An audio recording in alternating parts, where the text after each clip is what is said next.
Tu n'es pas encore abonné à la chaîne de W Live France? Alors ne t'inquiète pas, je t'invite à le faire dès maintenant et à lâcher ton plus gros pouce bleu, ton like pour le soutien. Bisous. We need a new beginning, man, the vision is off. We need to wage war, yeah, we need to rage on. I'm here, war boots, I'ma buy a pair. No suits, just fighters here. Grassroots and some riot gear.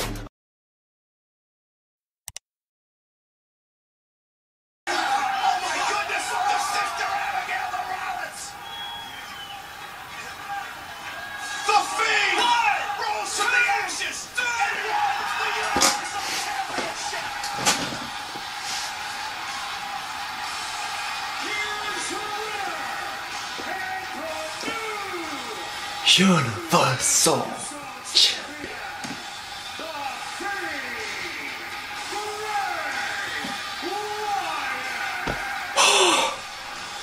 Oh putain.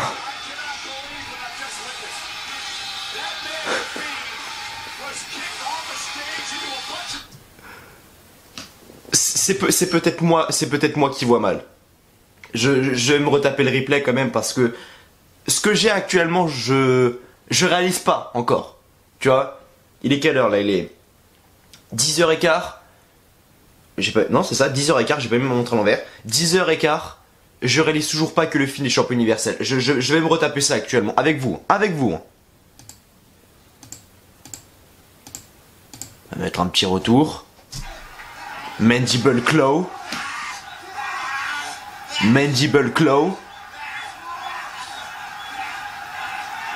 Il étrangle Seth Rollins, Sister Abigail.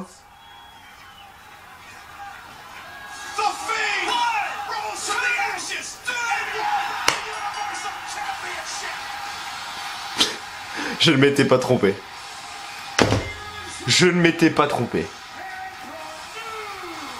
Le roi, le couronnement de l'homme qu'il fallait mettre champion. Maintenant, depuis des semaines et des mois, il est là. Toute cette construction, depuis le mois d'avril, il a fallu attendre le mois d'avril, il a fallu attendre jusqu'en novembre pour voir le couronnement de la nouvelle personne et de la bonne personne. The Fiend est notre nouveau champion universel.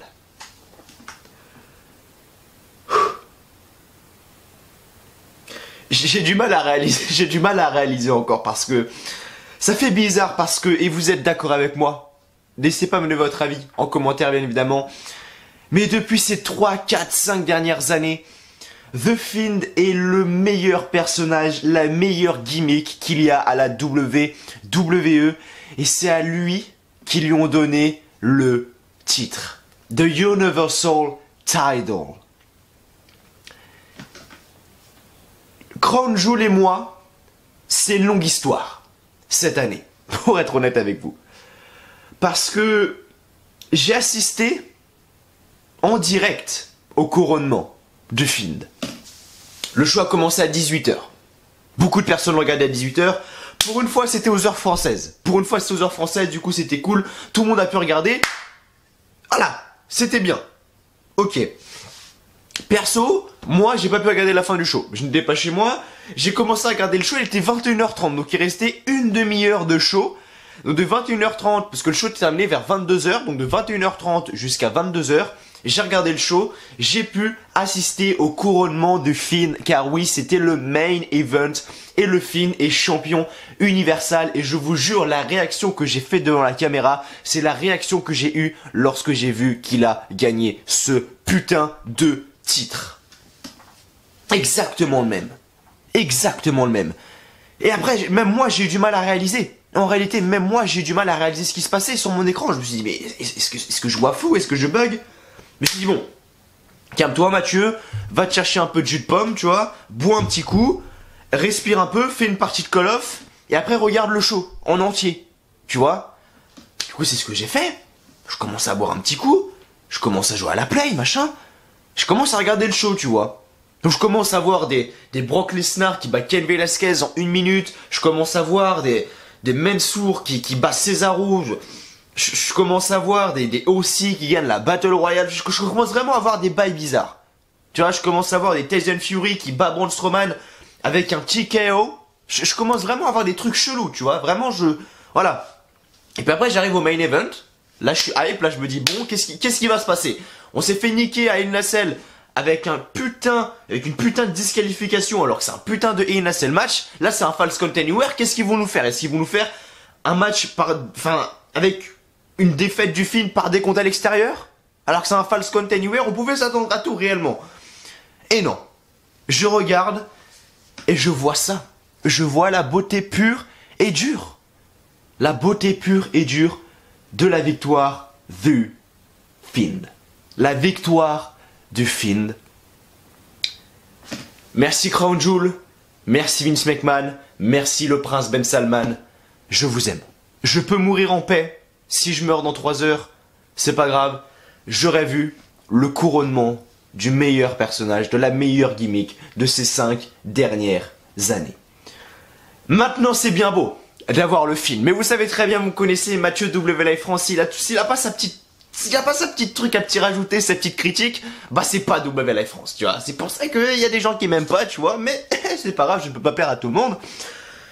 Il y a du pour et du contre, quand même, réellement, dans cette histoire. Il y a du pour et du contre. La première chose que vous allez me dire, mais Mathieu, du coup, il n'y a plus de titre majeur à Raw, puisque les deux sont à SmackDown. Si c'était que ça, les amis, ben, si c'était que ça, le problème serait vite résolu. Je vais vous le donner après, le problème. Le problème, c'est actuellement, que je regarde comme ça, hein, posez-vous les bonnes questions. Qui est capable de battre le Fiend, actuellement? Qui, que ce soit à Raw, à SmackDown, voire même à NXT, est capable de battre le Fiend? Parce que ce mec-là a été construit tellement fort, puissant et imbattable que je me dis, mais comment c'est possible que quelqu'un batte The Fiend? Comment est-ce possible? Réellement, qui pourra s'asseoir à la table de Bray Wyatt et dire « Je vais te battre ». Le mec a été tellement construit, puissant, fort, que qui actuellement, que ce soit à Raw, SmackDown, à NXT, peut battre le Fiend? Il a survécu à El Nacelle à 10 curbstones de Seth Rollins. Seth Rollins, ancien champion universel. Du coup maintenant, lui qui a eu un règne très long en tant que champion universel, qui a eu déjà 2 titres auparavant, champion des États-Unis, champion de la WWE. Qui peut battre Bray Wyatt actuellement? Qui peut battre Bray Wyatt actuellement? Mettez votre réponse en commentaire maintenant. Vous savez quoi? Je vais même aller sur mon téléphone, tu vois. Le temps que vous posiez ça.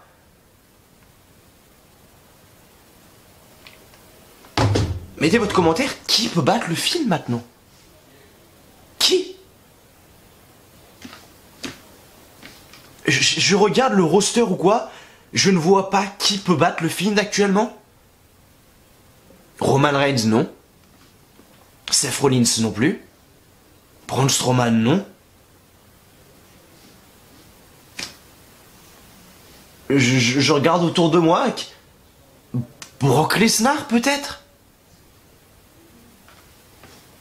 Qui peut battre le Fiend? Qui peut battre le Fiend? Je sais pas.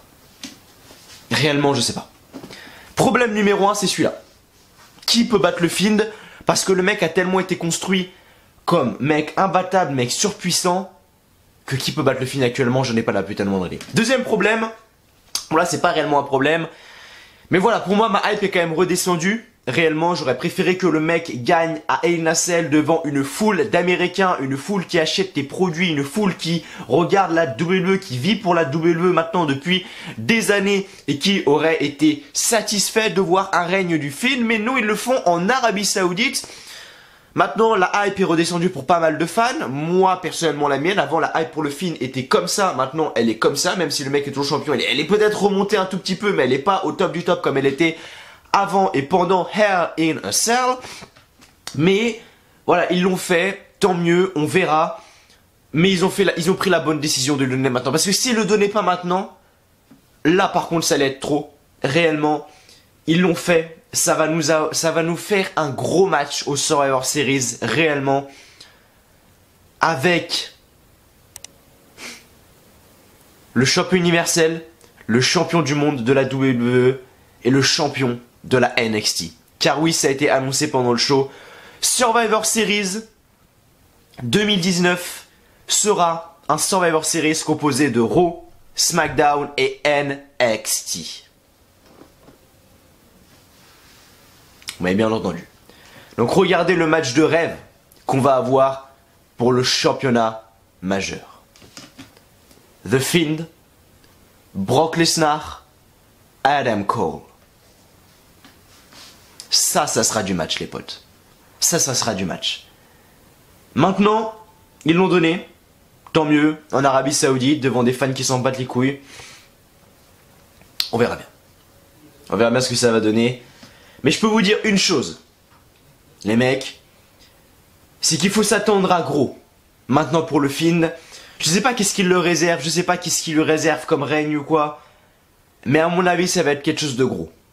Pour le Fiend, et qui peut battre le Fiend, je sais pas. Et maintenant, le troisième et dernier problème, comme je l'ai dit, et comme vous me l'avez dit surtout, c'est Mathieu, quel championnat majeur y aura-t-il à Raw, étant donné que The Fiend est à SmackDown et que Brock Lesnar est à SmackDown? C'est une très bonne question. Même moi, j'en ai pas la putain de moindre idée. Réellement, même moi, j'en ai pas la putain de moindre idée de quel championnat majeur va avoir Raw. C'est-à-dire que maintenant, le championnat majeur, ça va limite être AJ Styles qui affronte Humberto Carrillo, le mec qui a le moins de charisme que je sais pas moi. Cette putain de télécommande pour allumer des LED. Réellement, je sais pas. Réellement, je sais pas. Et je parle tout doucement. Vous avez vu que dans ma vidéo pronostic de Crown Jewel, j'étais vif. Voilà, je parlais rapidement. J'étais excité comme un dingue, tu vois. Parce que c'était Crown Jewel. Et Crown Jewel, c'est pas quand tu vas en Arabie Saoudite, tu vois.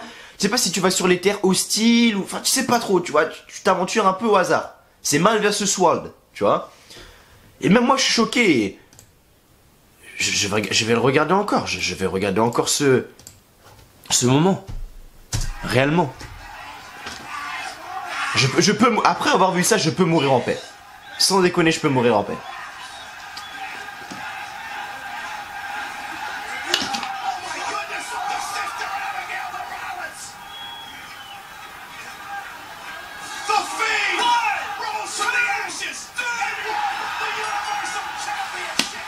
Je peux mourir en paix. Réellement, j'ai vu le couronnement de la bonne personne. Et je suis refait. N'hésitez pas à me dire quelle a été votre réaction quand vous avez vu que le Fiend a été champion. Et me mentez pas. Parce que putain de merde, ils ont fait la bonne décision. Maintenant, est-ce que ça va changer quelque chose à l'état du main roster, à l'état de Raw et à l'état de SmackDown? Que le Fiend soit champion, je pense pas. Ça sera toujours autant la même merde. Maintenant, faut bien le booker. Parce que un championnat majeur qui est pas souvent là, réellement, ça fait chier. Et on sait qu'ils voulaient conserver ce côté assez spécial du Fiend. Donc j'ai vraiment envie de voir comment ils vont gérer tout ça. Gérer tout cet engouement autour du Fiend, etc. J'ai vraiment hâte de voir comment ils vont gérer tout ça et comment la veuve vont gérer ce règne du Fiend. Mais voilà. Putain de merde, c'est fait. Le Fiend est champion universel. Ouais. Ouais les mecs. On l'a fait. On l'a fait, bordel.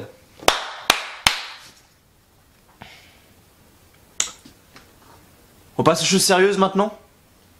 On va parler de Brock Lesnar, Cain Velasquez qui se termine en 1 minute. On va parler de Mansour qui gagne contre Cesaro. On va parler d'Ossie qui gagne la Coupe du Monde de la meilleure équipe. On va parler de quoi? De Tyson Fury, Braun Strowman. On va parler de quoi? De la Team Hogan contre la Team Flair. On va parler de Natalia contre Lacey Evans. On me dit dans l'oreillette. Magnifique. Magnifique. Je peux fermer ça. Je peux crever en paix dès maintenant. J'ai vu le couronnement du Fiend. On a écrit l'histoire les mecs parce que ça dans 100 ans on s'en souviendra encore. J'espère. 10h29. On est le 1er novembre, jour férié. J'apprécie les jours comme ça. Ça, c'est des bons jours, ça. Tu vois. Le show était en direct de Riyad, en Arabie Saoudite.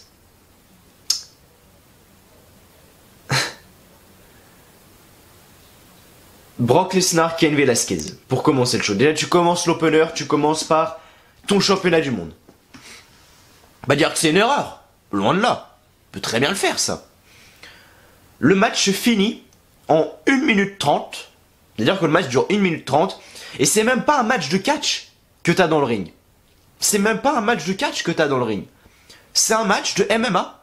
C'est-à-dire que les mecs sont comme ça pendant 1 minute 30. Brock Lesnar le chope, il lui pète le bras, terminé. Fin du match.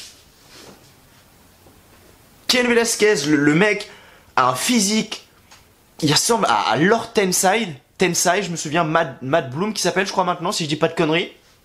Le mec ressemble à lui, mais de Wish. C'est Matt Bloom ou Tensai, appelez comme vous voulez, de Wish, ce mec-là. Le mec, je sais pas, il a un corps, c'est... Je sais pas à quoi il ressemble. Mais ce mec n'est pas humain. Ce mec a des jambes comme as et un corps comme as. Ce mec n'est pas humain. Réellement, ce mec n'est pas humain.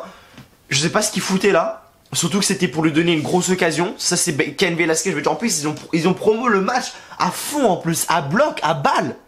Ils ont promo le match à balle. Parce que je me souviens, quand je regardais les vidéos sur YouTube ou quoi, ils avaient fait justement ce Brock Lesnar, ils les avaient pesé. Brock Lesnar, le mec, est arrivé avec son costard, ses lunettes de soleil, machin. Cain Velasquez, mon mec, est arrivé en t-shirt, ils s'en battaient les coups, mais ils avaient fait un face-to-face d'1 minute 30, il y avait tous les journalistes et tout, mais putain, mais si c'est pour que ça dure 1 minute 30, autant pas faire le match, réellement. Même moi, j'ai douté, je me suis dit, faire venir Cain Velasquez, quand même, c'est un gros nom du MMA, un gros nom de l'UFC. Ils vont pas le faire perdre en 1 minute 30, quand même. Bah, c'est.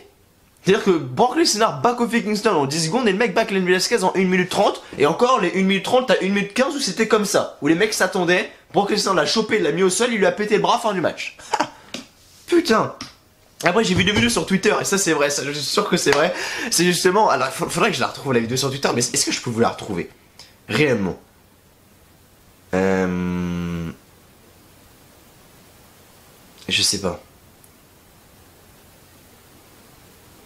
Est-ce que je peux vous la retrouver ce moment-là? Mais en gros, il y a un mec, vous savez, sur Twitter, il y a les gifs. Je sais pas si vous voyez ce que ça s'appelle, les gifs. Il y a un mec qui avait mis en titre Brock Lesnar après avoir fini le match et pris son paycheck. En gros, ça paye parce que oui, le mec, il a pris ses 2 millions de dollars et s'est barré. En fait, tu vois un mec en moto, tu vois qui est dans un garage, un mec en moto et qui se barre avec sa moto, tu sais, il y a un mec qui met en titre Brock Lesnar quand il a pris son paycheck, tu vois, parce que oui, le mec a dû toucher un gros billet pour avoir ces trucs à la con, un crown jewel là. Mais on verra bien. On verra bien. Mais c'était...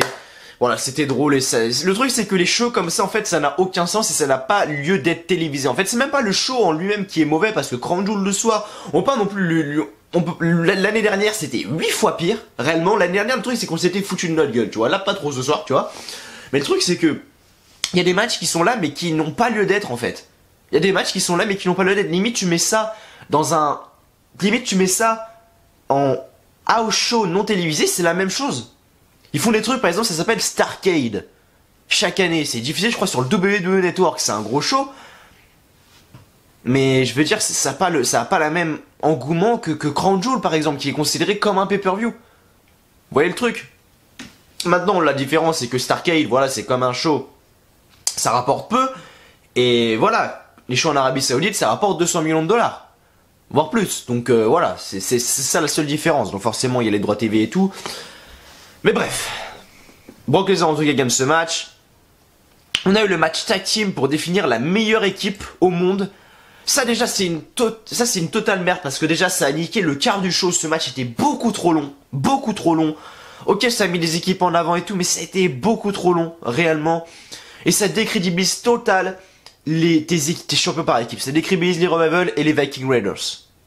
En fait, parce que déjà les mecs, comment tu peux justifier le fait que des champions par équipe comme les Vikings, bon après ils affrontent que des jobbers, vous allez me dire, ils affrontent que des catcheurs locaux chaque semaine, donc c'est vrai que quand ils tombent contre une vraie équipe, c'est difficile pour eux, j'avoue. Mais comment tu peux m'expliquer le fait que les mecs comme le OC, donc des Only Club, donc Gallows et Anderson, ont déjà eu 2 matchs avant, je crois, les mecs sont essoufflés, sont morts, les Viking Raiders arrivent les mains dans les poches, ils ont rien, ils sont tout frais, ils perdent contre le Only Club. Alors qu'ils ont déjà 2 matchs dans les poches derrière. 2 matchs dans les pattes. Pourquoi dans les poches, je sais pas, mais dans les pattes. Comment tu peux me justifier ce fait-là? Ça décrédibilise totalement tes champions. Ça décrédibilise totalement tes putains de champions.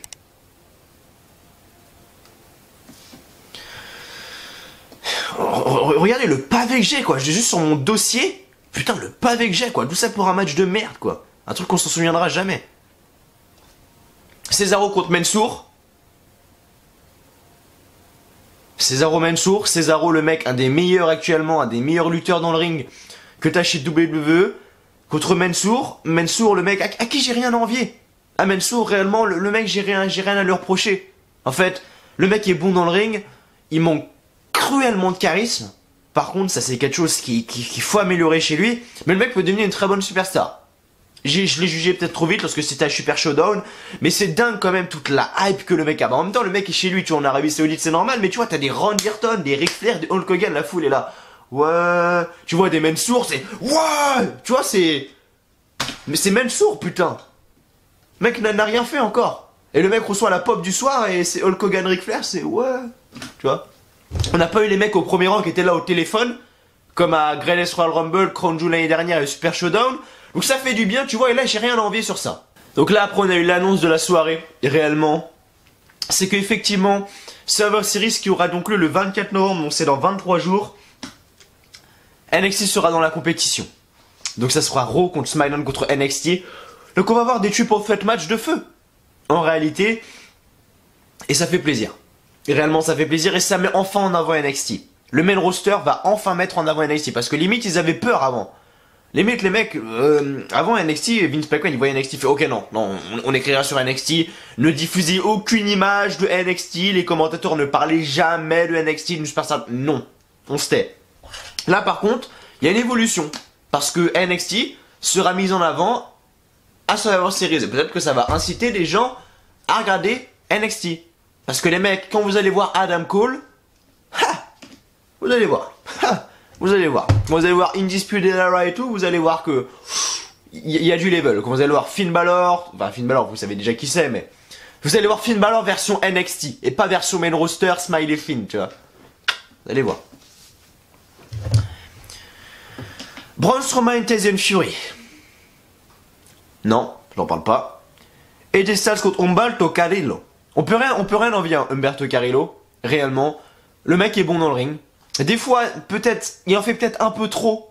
Un moment, je me souviens d'un moment dans le match où, à un moment, il prend le bras d'AJ Styles comme ça. Il prend le bras d'AJ Styles, il commence à sauter sur les cordes, mais genre 3-4 fois. Fois 1, 2, 3, et on voit AJ Styles qui attend, et ça rend le match faux. En fait, on voit AJ Styles qui attend comme ça que le mec saute sur ses cordes, machin, alors que dans la réalité, le mec fait ça, tu lui mets un coup dans les jambes, tu le balayes, et le mec termine sur le dos, tu vois. Non. Là, il avait le bras, et ça se voyait que AJ Styles attendait pour ensuite prendre le coup. Tu vois, du coup, je sais pas, ça semble un peu faux, et des fois, il en fait peut-être un peu trop. Humberto Carrillo, mais le mec est très bon dans le ring, réellement. Malheureusement, et ça c'est le problème de beaucoup de superstars, c'est son charisme. Le mec, il n'a aucun charisme, réellement. Ça fait chier. AJ Styles conserve le titre, c'était la bonne décision. Mais à mon avis, Humberto Carrillo va quand même avoir... C'est quand même une future top star. Je pense le mec, parce que vu comment le mec est push... Le mec il est arrivé, je sais même pas qui c'était. Mais le mec est arrivé, il a direct affronté Seth Rollins. Après match après semaine d'après c'était AJ Styles je crois. Là encore AJ Styles, le mec arrive, il a de la pyrotechnie et tout, il a des feux d'artifice. Et c'est que quand il met des feux d'artifice c'est une superstar, c'est que ils se foutent pas de leur gueule. Tu vois. On a eu Lacey Evans contre Natalia. Match, je pense, l'un des plus émouvants de la soirée, réellement, parce que c'est une grande évolution qu'il y a eu ce soir. Alors fallait s'y attendre, il y a des gens qui m'ont envoyé des messages sur Snap et tout ça qui m'ont dit ah Mathieu t'as vu elles ont combattu dans avec des t-shirts, avec une combinaison machin, mais c'est normal, on est en Arabie Saoudite, elles vont pas combattre comme si c'était aux States. Il y a les règles, il y a le droit de la femme etc qui ne sont pas les mêmes qu'aux États-Unis, c'est-à-dire que tout ce qui est femme a été dénudé etc. Aux États-Unis, enfin en Arabie Saoudite pardon, c'est totalement banni, Là-bas en Arabie Saoudite il y a encore cette vision de la femme qui est soumise à l'homme. Et c'était tout à fait normal. Vous allez pas voir Lacey Evans arriver avec sa tenue normale aux États-Unis. C'est totalement normal. Et ce match était très émouvant parce que ça voyait déjà que Natalya et Lacey Evans, malgré tout, malgré que ce soit une storyline, malgré que ce soit une rivalité, même si la rivalité n'a aucun sens étant donné qu'elles étaient en rivalité il y a un mois, il y a 2 semaines elles étaient ensemble, elles étaient meilleures potes et là elles sont encore en rivalité. Bon là il n'y a pas trop de sens mais bon on va dire qu'on n'a rien vu tu vois. Mais Lacey Evans et Natalya qui ce soir sont là, qui combattent et tout et qui donnent vraiment ce qu'elles peuvent. Et que justement à la fin du match, on a toute la foule qui applaudit les deux lutteuses, c'est-à-dire que les deux lutteuses se font un câlin, qui se lèvent les bras devant toute la foule et toute la foule était... Et voilà, c'est beau, quand même, réellement, c'est beau de voir des choses comme ça. Ou même dans des shows en Arabie Saoudite où la femme est mise en avant. Et c'est réellement beau et c'est pour ça qu'également que la VE ça touche énormément de personnes, ça me touche également. C'est qu'il peut se passer énormément de choses et c'est comme par exemple des trucs comme ça. Greatest Royal Rumble, pas de femme. Crown Jewel, pas de femme. Super Showdown, pas de femmes. La Crown Jewel 2019, donc Crown Jewel 2, entre guillemets, des femmes. Et il y a une évolution, réellement, et ça fait vraiment extrêmement plaisir. Et c'était très émouvant, réellement, n'hésitez pas à les voir. N'hésitez pas à les voir. Comme le président juste beaucoup de larmes et une belle réception de la foule. Et c'est également, c'est tout ce qu'il fallait voir. Et puis le bon moment également, après la fin du match, c'est quand Natalya et Lacey Evans sont allés au bord du ring, et on fait justement des hugs, câlins à des femmes, justement, saoudiennes. Et c'était un bon moment. Et réellement l'un des moments les plus émouvants de la soirée. Réellement. Et ensuite du coup on a eu le match 5 contre 5 entre l'équipe Flair et l'équipe Hogan. C'était un bon match. Ça va. Maintenant, bon, il y a toujours des choses qui fâchent. Je veux dire, Ricochet, le mec est tellement forcé. Avec sa gimmick du super héros, c'est-à-dire que le mec ce soir arrive en super héros, qu'est-ce que ça va être la prochaine étape? Le mec va arriver avec son masque, sa tenue de super héros, son bouclier, Captain America. C'est tellement forcé, en fait. Mais le match en réalité était bon. Et comme je vous l'avais dit, c'est l'équipe Hogan qui a gagné. C'était logique. C'était logique que ce soit l'équipe Hogan qui allait gagner. L'équipe de Face, on est devant la foule d'Arabie Saoudite. Voilà, c'était normal. Seth Rollins, Bray Wyatt ensuite, j'ai pas besoin de vous faire un dessin. Je vous en ai parlé. J'ai pas besoin de vous faire un dessin. Ce que je vois là en face de moi, Bray Wyatt, nouveau champion, juste ça, ça me fait... Ah, je remercie mes beaux petits yeux. Réellement. Magnifique. Bray Wyatt, nouveau champion. Et j'ai tellement hâte de voir ce que ça donne. Et ce soir, on a SmackDown, les mecs, hein. Ce soir on a SmackDown. Les superstars de SmackDown, réellement, respect pour eux, ce sont des bêtes. Les mecs, parce que là on a eu Super Showdown, Crown Jewel hier, les mecs étaient en Arabie Saoudite. Là ils se dirigent direction les States, les États-Unis, tu vois, pour faire le show de ce soir. C'est-à-dire que là ils sont peut-être, non ils sont pas arrivés, je pense. Ils doivent être encore dans l'avion, je sais pas. Et ils arrivent, ils vont aux States, aux États-Unis pour faire le show de SmackDown sur la Fox. Et ils repartent direct après parce qu'il y a la tournée européenne qui commence dans quelques jours. Honnêtement, les mecs c'est des bêtes. Réellement, les mecs c'est des bêtes. Et du coup, ce soir, on aura SmackDown sur la Fox avec ce fameux épisode de crise, le dernier épisode de SmackDown qui a été en crise parce que c'était pas diffusé sur la même chaîne ou je sais pas quoi. Mais bref. Qui a gagné les pronostics, les amis? 84 pronostics dans cette vidéo de Crown Jewel. Qui a gagné les pronostics? 0. Personne. En même temps, comment tu veux pronostiquer des trucs comme ça? Encore, les pronostics, ça se tromperait encore à 1 ou voilà, à 2 à chaque fois. Non, là, c'était vraiment varié. Il y a même des mecs qui sont allés dans un fantasy booking de ouf, c'est-à-dire qu'il y a des mecs qui m'ont dit, et ça aurait pu être possible, les mecs, honnêtement, mais les gens qui portent leur couille comme ça, je vous respecte réellement. Il y a même des mecs qui m'ont dit, alors moi je vois les Usos arriver en plein match inattendu, boum, ils gagnent le match. Et ça aurait pu arriver, réellement ça aurait pu arriver. Il y a des gens qui m'ont dit du New Day, il y a des gens qui m'ont dit le Viking Raiders, c'est qu'une seule personne qui m'a dit le Only Club, franchement. Donc voilà, ça m'a un peu choqué. Natalya, Lacey Evans également, c'était très compliqué. Tout le monde m'avait dit Seth Rollins quasiment, personne ne voyait Bray Wyatt gagner ce soir. Et c'est ça qui est beau réellement. Et du coup voilà. Voilà les amis, c'était en gros voilà ce qui se passe. Riyad, Crown Jewel 2019, Saudi Arabia, Arabie Saoudite, voilà en gros c'est ce qui se passe.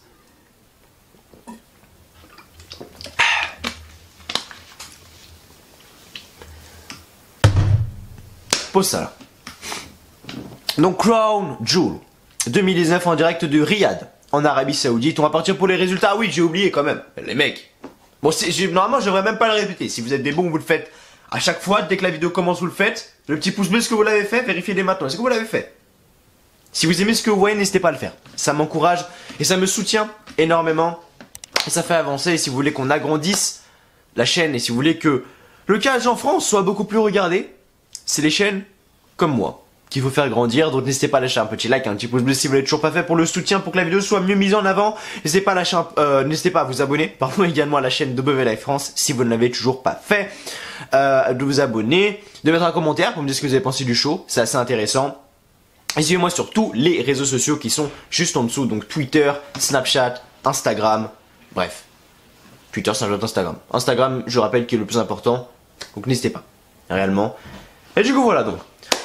Crown Jewel 2019 en direct de Riyad, Saudi Arabia. Donc les commentateurs sont Michael Cole et Corey Graves. Donc il y avait que 2 commentateurs ce soir. Donc le show de Crown Jewel commence avec une vidéo promo du show, machin.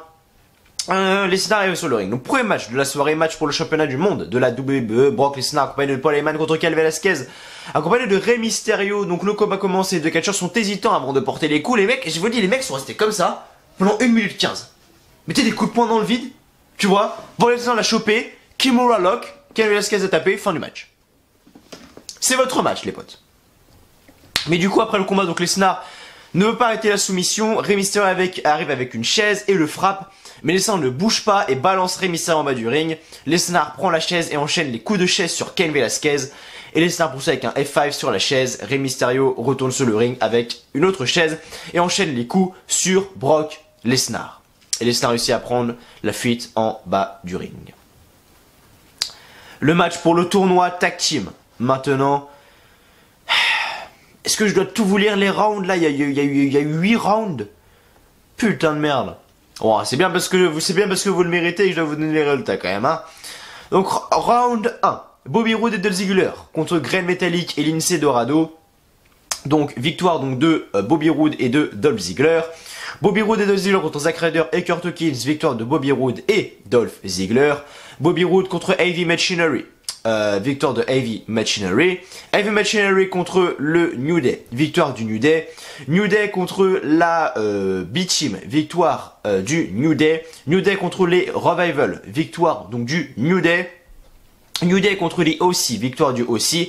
Et enfin la finale OC contre le Viking Raiders. Victoire dit aussi donc le Only Club. Et après le combat donc le duo célèbre avec le trophée de la meilleure équipe au monde. Cesaro contre Mansoor. Maintenant, donc Mansoor arrive sous la plus grande ovation de la foule. Plus grande ovation de la soirée pour Mansoor. Et Mansoor donc enchaîne avec un super kick et le couvre, mais il résiste. Ensuite, les deux s'affrontent sur le coin. Mansoor le se prend avec une powerbomb et Mansoor enchaîne avec un moonsault et le couvre pour la victoire. Victoire donc de Mansoor. Braun Strowman contre Tyson Fury. Maintenant, Braun Strowman qui perd ce match effectivement parce que à la fin du combat, donc c'est Strowman qui le ramène sur le ring et qui monte sur le tablier, mais Fury le surprend avec un coup de poing pour le faire tomber en bas. Et il répète compte jusqu'à 10. Donc Tyson Fury gagne par décompte à l'extérieur. Et Strowman se relève et fait une power slam à Tyson Fury. Pour pas trop le décrédibiliser non plus. Mais t'as perdu, ma pauvre merde de Braun Strowman. Voilà. Match pour le championnat des États-Unis maintenant. AJ Styles contre Humberto Carrillo. Car oui, dans le pré-show, il y a eu la Battle Royale. C'est Humberto Carrillo qui a gagné. Bon, c'était assez prévisible, on va pas se mentir. Même moi, je l'avais prédit et tout le monde l'avait prédit. Là, par contre, le pronostic était bon. Il était pas très compliqué. Et c'est AJ Styles qui gagne ce match. Un très bon match entre les deux, réellement. Humberto Carrillo a beaucoup d'avenir. Quand même, je préfère le préciser, quand même, le répéter. Mais à la fin du combat, AJ Styles évite un moonsault et fait son phénoménal forearm sur Carrillo pour le compte de 3. Victoire donc de AJ Styles. Natalya contre Lacey Evans. Donc à la fin, Lacey Evans enchaîne avec une souplesse et monte sur le coin pour un second moonsault. Mais Natalya se relève et la tire au sol et Natalya enchaîne avec un coup de la corde à linge et un sharp shooter pour la faire taper. Natalya donc gagne ce match et après le combat, c'était vraiment le moment émouvant. Lacey Evans et Natalya célèbrent ensemble alors qu'elles viennent d'effectuer le premier combat de catch féminin en Arabie Saoudite. Et juste pour ça, respect, bravo réellement. Et beaucoup de larmes et une belle réception de la foule. Et c'était clairement un très beau moment. Je vous invite à aller voir ce segment. Vraiment, je vous invite à aller voir ce segment parce qu'il vaut le coup d'être vu, réellement. Et c'est pas parce que c'est des femmes ou quoi, hein, réellement, ça mérite clairement d'être vu. 5 contre 5, donc la team Hogan contre la team Flair. Là, par contre, comme je vous l'ai dit dans ma vidéo pronostic, ce qui m'a dérangé, c'est que c'était pas un truc à élimination, c'est-à-dire qu'on avait tout le monde sous le ring, mais bon, ça passait quand même.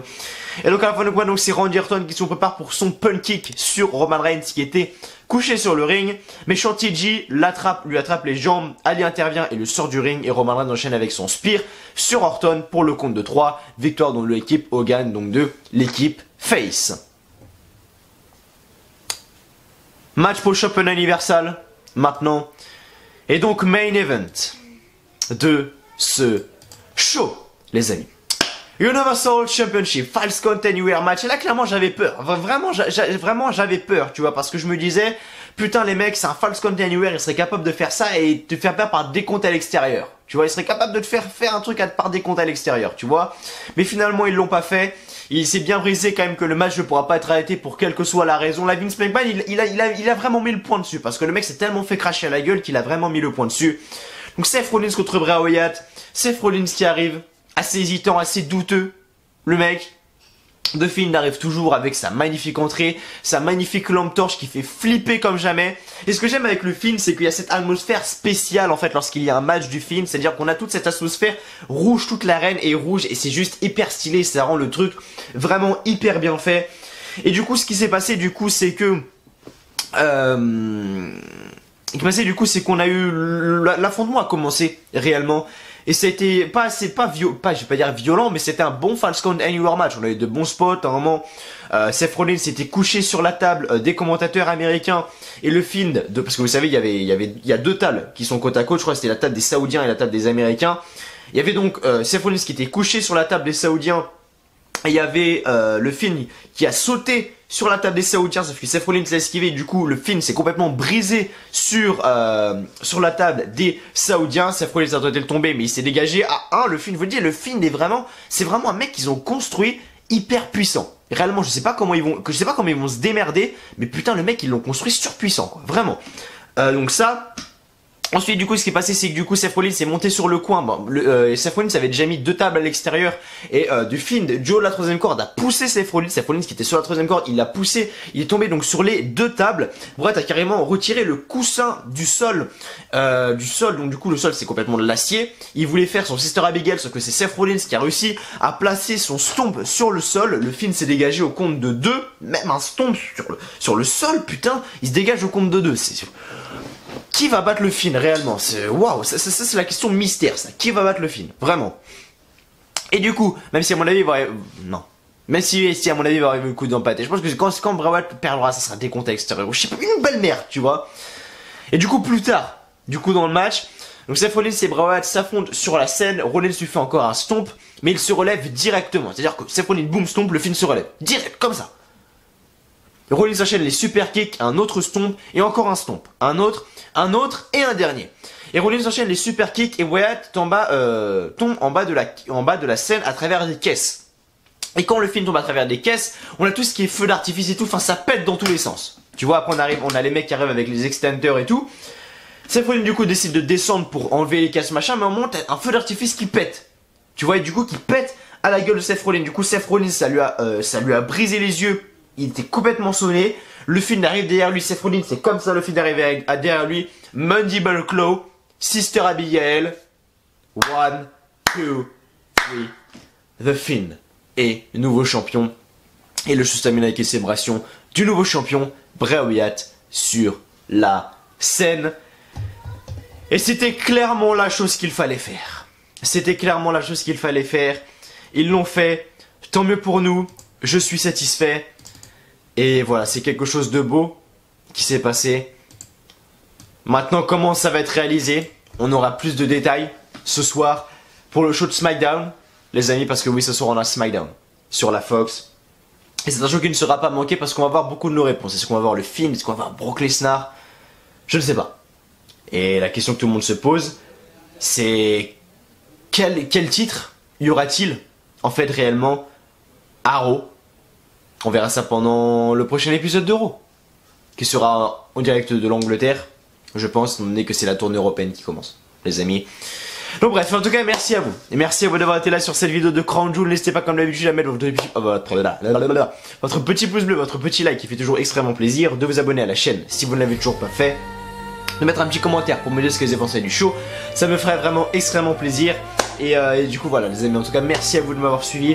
On se retrouve du coup demain pour la review de SmackDown. D'ici là, portez-vous bien. Je vous souhaite tous une très très bonne journée. Jour férié, donc bon jour férié. Très très bonne journée, très très bonne soirée. Que du bonheur, que des bonnes choses. Et je vous dis à demain pour la review de SmackDown Live. Prenez soin de vous. Enfin non, pas SmackDown Live, c'est SmackDown maintenant. Pour la review de SmackDown, prenez soin de vous. Allez, salut à tous encore une fois, merci à vous. Je vous aime, on continue comme ça. Et le film est nouveau champion, bordel de merde.